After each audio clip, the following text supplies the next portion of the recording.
If You Can Imagine by Alina Uzadeh. Up beyond the sharp wave crashes, the joyful early morning splashes of merfolk bathers, past the shunt and growl of shingle on the shifting beach, I mount. Towards Seaford Head. I carry the words of the softly spoken archeologist with me. If you can imagine, where the creamy tides along here now rush to greet you, lay a vast stretch of land, its belly dense with pine, birch, oak, hazel and elm.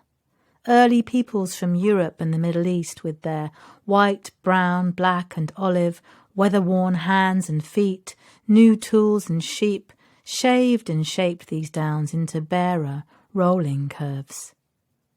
Vertigo ripples in me as I tread between deep furrowed scratch lines and ridges of turf escalator lynchet, feeling the ancestral heat of that early human ascent and arrival.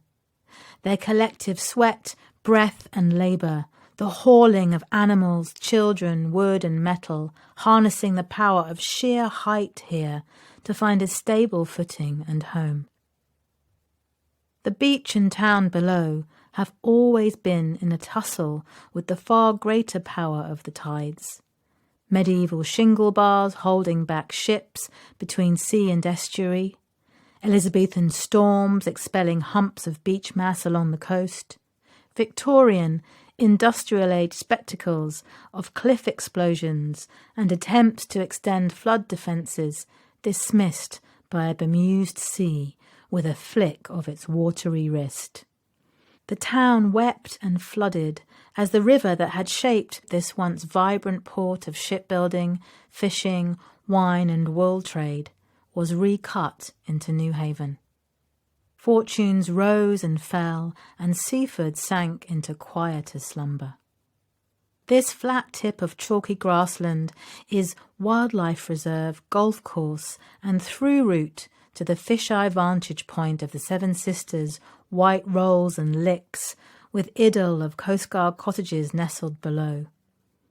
It is also a complex, evolving archive. At the far edge of the Anthropocene and climate emergency, through summer scorch and winter storm, the cliffs are unmaking themselves more swiftly now, their chalk chests flaking into milky surf, quivering from fresh, dramatic depletion, more vulnerable now than ever. Kittiwakes, peregrines, ravens and gulls keep watch over this sliding edge, have seen the once buried traces of a vast human settlement re-emerge through the chalk and flint lines.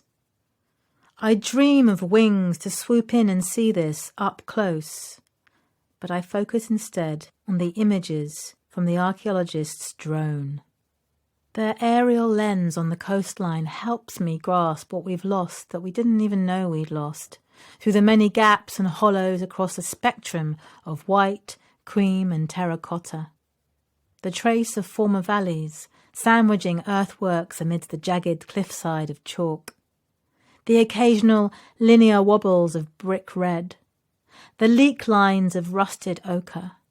Laced and dotted across the image from above, I see the imprint of field systems and passing humans like me and you wink back as tiny smudges. And the waves in mid-flight teasing the cliff to come closer, to offer them just a little more of itself, before they recede with its creamy deposits into the expanding sea channel. This freeze frame is witness to the shock of irreversible loss, yet to the archaeologists it's also fruitful, offering juice for their quiet, speculative excitement. Remains of Victorian excavation are now at rest in the sea. Other more recent remains are following fast behind them. I try to relate through my body to all of this. Is it like a dream where you wake up to find part of yourself simply gone? Your hip perhaps, or your thigh, clumps of hair or layers of skin without warning? Is this land still trying to remember what it once was as it continually releases its outer limbs and nerve endings through the chalk drops? What can it teach us about the flow and ebb of human life here over centuries? Of those who thrived, fought, loved, buried and revered their dead, and drew their own last breaths here. We speculate, the archeologist tells me, from within a mist of possibilities as we search for material evidence. Fragments of urns and burnt bones evoking rite and ritual connect us intimately to a downland once shaped into fruitful harvest. Flints found were perhaps objects for blood ceremonies, used to skin animals for feasting, or arrows flitting through salty air in defence or attack. I strain to see what the archaeologist sees. The details of bumps and scratches on the land taking form through vivid images of human activity over millennia within his creative imagination. So he passes me a pair of deep time lenses, and I wander further, perception altered, following dotted lines to the pleasing word tumuli, a sacred burial ceremonial site, now an oval sand bunker where clean white golf balls drop. Placing my palms into the surrounding earth, ear to the ground, I feel the vibration of 1,000 footsteps, whispers, kisses, libations, of sacred communion with seed, harvest, sun and moon. And further on, amidst the twist and sway of golfing green, a long, low, grassy mound, a Bronze Age barrow, rises, early focal point of great power and ancestry. These formations inspire and shape what comes next, one civilization leaving clues for the other, a layer cake, a palimpsest. That word itself sounds like a game between ancestors, played over millennia, shifting direction through migrations forced by climate breakdown, conflict, or some other time-lost reasons. How did the land feel about being claimed, divided, exhausted and depleted with each cycle of occupation? Had it become restless and, in collaboration with the elements, begun to shake off all human claims to its riches? Perhaps for 1,000 years after the Bronze Age it lay fallow, in the hollow silence of wind and human abandon. With iron came the sharper edges, boundaries and walls, wooden stakes hammered into ditches, raising a palisade twice my height. Weaponry gave everyone the means to defend, to dance with violence and social strata. Human elites emerged, division and power struggles transformed this once sacred hilltop into fort, punching skywards, visible for miles. From this highest point, it was proclaimed, "Look, we stand on the place of our ancestors. We reclaim this land. Our bones are here. We belong. This is our citadel, and these are our weapons." Do bones belonging make, I ask myself, on an island of such long-standing and trans-global refuge and resettlement? These lenses are multi-sensory. I smell fires and meat roasting, hear blades sharpening, inhale the dark sweat of survival through storm and wind, the thud of gates barricading as the approaching lights of vessels are spotted out at sea. I follow paths through gorse vetch and hawthorn, glimpse the blue hem of a woman's robe around a corner as she carries water up from the springs below or births her child into the soil, blood clots enriching earth, as she glimpses the cool and balancing horizon line of the sea ahead.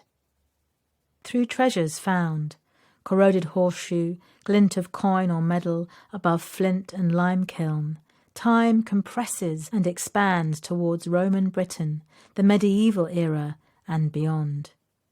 And with it, cycles of violence bringing colonial shipwreck plunder, quicksilver and almonds, opium, lace and oil sunk and often stripped to puncture the desolation of coastal poverty.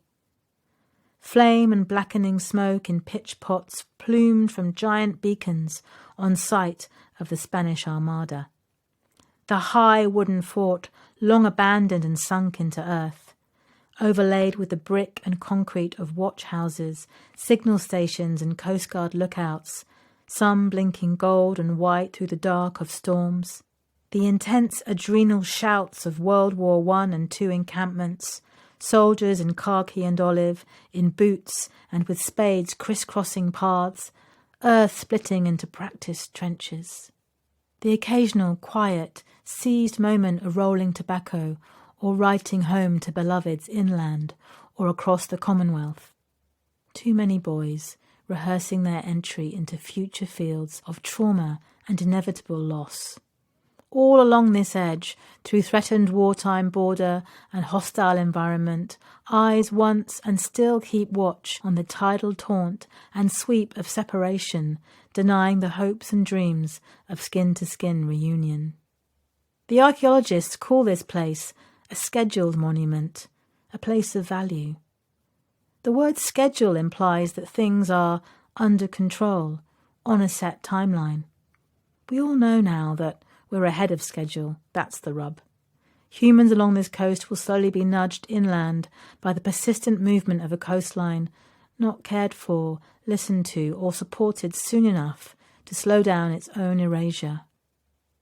Within decades, how many we are unsure, the archaeologist adds. This coastal path, the golf course, and all the dwellings along this outer edge will become phantom contours, no more. This loss is scheduled by forces far more powerful than us. The chalk cliffs cannot regrow or rewild. This is a full stop. Is this a ripe moment to bear witness, give thanks for, and try to protect what remains, and to capture the traces of our richly mixed ancestries, blended over centuries of arrival, reunion, and adaptation? We are all living monuments to our own shared hopes, dreams, resistances and actions, part of a future layer in this palimpsest. Before I leave, I feel the urge to gift a part of my own body to the body of this cliff. A slice of nail, perhaps, a drop of blood, or a single hair from my head. But all I offer it now are these words and questions, rising and falling into the tremble of surf as the tide draws in to embrace and claim its next of kin. Thanks for listening.